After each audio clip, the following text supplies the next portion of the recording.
अस्सलाम वालेकुम नाजरीन, मैं सैयदा नाहिदा खादरी, आप देख रहे हैं NRK 24 न्यूज़। बीजेपी RSS वालों ने 17 सितंबर को यौम नजात मनाते हुए हैदराबाद के निज़ाम के बारे में गैर गलत बातें कर रहे थे।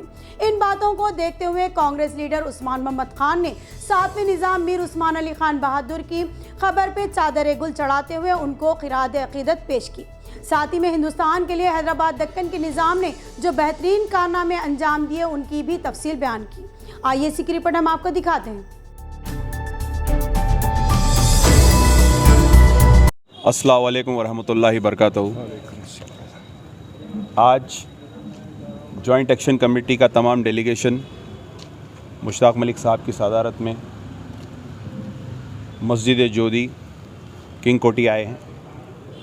जैसा कि आज 17 सितंबर है, मीर उस्मान अली ख़ान बहादुर जो हैदराबाद दक्कन के 7वें निज़ाम थे, उनकी बारगाह को खिराद अक़ीदत पेश करे, चद्दर और गुल पेश करे और मीर उस्मान अली ख़ान को मोहसिन हिंदुस्तान के नाम से जाना जाता है।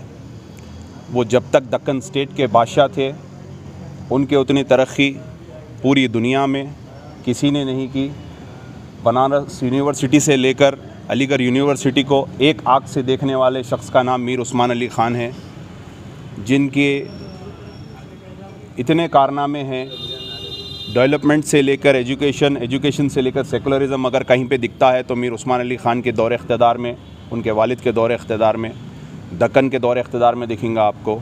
जब 1948 में 17 सितंबर को जब हमारा मर्जर हुआ, मीर उस्मान अली ख़ान को सरदार वल्लभ भाई पटेल ने गवर्नर का पोस्ट दिया, राज प्रमुख का पोस्ट आज तक हिंदुस्तान में किसी को नहीं मिला मरते दम तक का।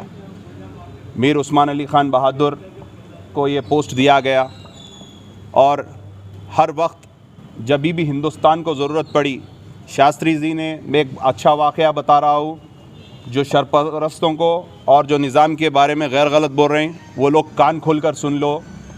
हमारे हिंदुस्तान के प्राइम मिनिस्टर उस टाइम के, जब पाकिस्तान सर जंग जीत कर थोड़े ही दिन हुए थे, फिर चाइना तिब्बत को आज़ाद कराने की चक्कर में हिंदुस्तान पे फिर हमला कर रहा था। उस टाइम पर हिंदुस्तान की माशी हालत बहुत ख़राब थी। उस माशी हालत ख़राब होने के टाइम पर शास्त्री जी ने हिंदुस्तान के राजा रजवाड़ों को, हर किसी को ऐलान किया रेडियो पर आकर कि हिंदुस्तान की मदद करिए। इस टाइम हिंदुस्तान को फाइनेंशियली एड की बहुत ज़रूरत है। तो उस टाइम के हिंदुस्तान के जहाँबाजों ने, किसी ने खून दिया, किसी ने कुछ दिया, लेकिन उससे हम जंग नहीं लड़ सकते थे। जब ये किंग कोठी पैलेस में बैठकर मीर उस्मान अली ख़ान बहादुर ने इसको सुना, सिर्फ रेडियो पर सुना, सुनते ही शास्त्री साहब को बोला कि आप फ़ौरन हैदराबाद आइए। शास्त्री साहब ने निज़ाम की बात को सुनकर हैदराबाद आया। जिस टाइम हैदराबाद आए, शास्त्री साहब बहुत मायूस थे, तो निज़ाम ने अपना पहला संदूक पेश किया शास्त्री साहब को। जब शास्त्री साहब पहला संदूक देखे, फिर दूसरा संदूक आया, तीसरा संदूक आया, ऐसे कई संदूक आए। जब खोल कर देखे तो उसमें 5 टन सोना था। शास्त्री साहब को मीर उस्मान अली ख़ान बहादुर ने ये बोला कि शास्त्री साहब, आप ये मेरी दौलत है, आप लेके जाइए, इससे जंग लड़िए, इंशाअल्लाह हम ज़रूर जंग जीतेंगे। तुम जंग जीतेंगे नहीं बोले, हम ज़रूर जंग जीतेंगे बोले। इस चीज़ से ये मालूम होता है कि जब निज़ाम मीर उस्मान अली ख़ान दक्कन के बादशाह थे तो बराबर अपनी दफ़ा के लिए जो करना था उन्हें बेहतर करे। उसके बाद जब जम हुए हिंदुस्तान में, तो हिंदुस्तान के लिए भी उतना कुछ करे। आज तक की दुनिया में कोई इतना बड़ा डोनेशन नहीं दिया, कोई इंस्टीट्यूशन नहीं दिया, कोई इदारा नहीं दिया, कोई RSS नहीं दिया। हिंदुस्तान में कई बेक से एक पैसे वाले हैं, आज भी रिचेस्ट लोग हैं। दीजिए, हिंदुस्तान के गरीबों के लिए पैसा दीजिए, हिंदुस्तान के हॉस्पिटलों के लिए पैसा दीजिए, हिंदुस्तान की हुकूमत के लिए पैसा दीजिए, नहीं दे सकते। और कोई लोग मीर उस्मान अली ख़ान बहादुर को बोल रहे हैं कि बहुत कंजूस थे।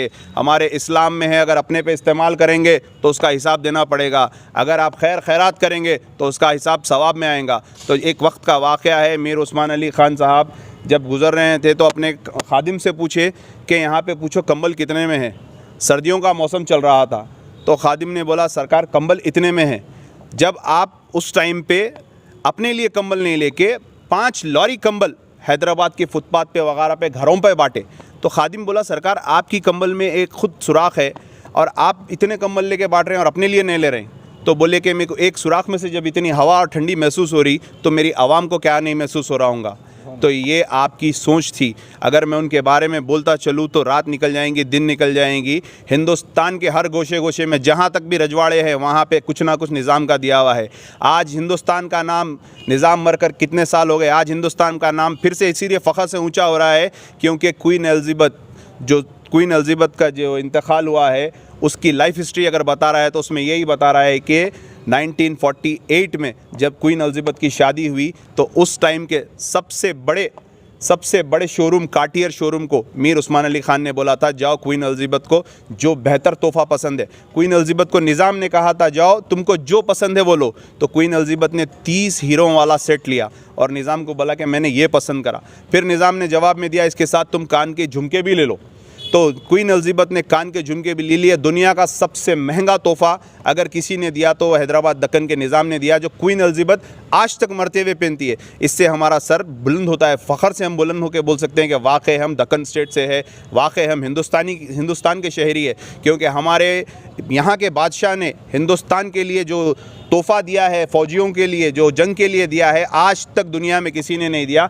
बराबर हम मरते दम तक और हमारी नस्लों को भी बोलेंगे कि तमाम लोग इज़्ज़त करिए मीर उस्मान अली ख़ान बहादुर की, क्योंकि ये वो मीर उस्मान अली ख़ान बहादुर है जिनके प्राइम मिनिस्टर महाराजा कृष्ण प्रसाद थे। आज मैं उनकी भी ख़ानदान के लोग से मिलूँगा इंशाअल्लाह, क्योंकि ये गंगा जमुना तहज़ीब का एक ऐसा मुजाहरा है दक्कन हैदराबाद में जिसको ख़राब करने की कोशिश की जा रही है। बिल्कुल आज हम जम हुए, हम उसकी भी खुशी मनाएंगे और आज हमारे मीर उस्मान अली ख़ान का दक्कन स्टेट ख़त्म हुआ था, हम उसके लिए भी उनको खिराद अक़ीदत पेश करेंगे। जब तक वो हमारे निज़ाम थे बिल्कुल वो हमारे लिए सेकुलर और बहुत अच्छे आदमी थे। शुक्रिया, अस्सलामु अलैकुम, अल्लाह हाफ़िज़। इसी तरह हम आपके सामने सच्चाई दिखाते रहेंगे। इंतजार करिए हमारे अगले न्यूज़ का। हमारे इस न्यूज़ की पेज को लाइक करिए, यूट्यूब पे सब्सक्राइब करिए। जय हिंद।